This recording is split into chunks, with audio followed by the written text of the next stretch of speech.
ସାଙ୍ଗମାନେ ଜୟ ଜଗନ୍ନାଥ। ଇଏ ହେଉଛି ମୋର 2 ଟଙ୍କିଆ ଟ୍ରାଞ୍ଜାକ୍ସନ୍ ଯେଉଁଥିରେ କେବଳ କୁର୍ତ୍ତି ଚେଞ୍ଜ ହେଇଛି ଆଉ ନହେଲେ କିଛି ନାହିଁ।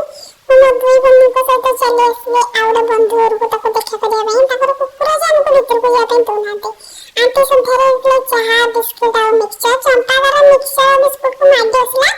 ମୋର ସନ୍ଧ୍ୟାରେ ଟିକେ ଚାହା ଗଲେ ଆମ ସନ୍ଧ୍ୟାଟା ବନିଯାଏ। ଆଉ ଆଣ୍ଟି ଆମକୁ ଖାଇବା ପାଇଁ ପଡ଼େ ଫ୍ରୁଟ୍ସ ଦେଇଥିଲେ, ସେଇଟା ବି ବୈଶିଖିର ଫ୍ରୁଟ୍ସ ଦେଇଥିଲେ।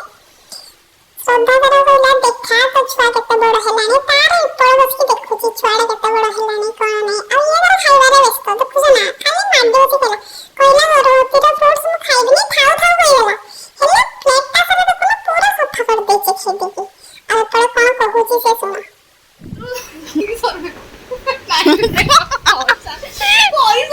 ହଁ କହ।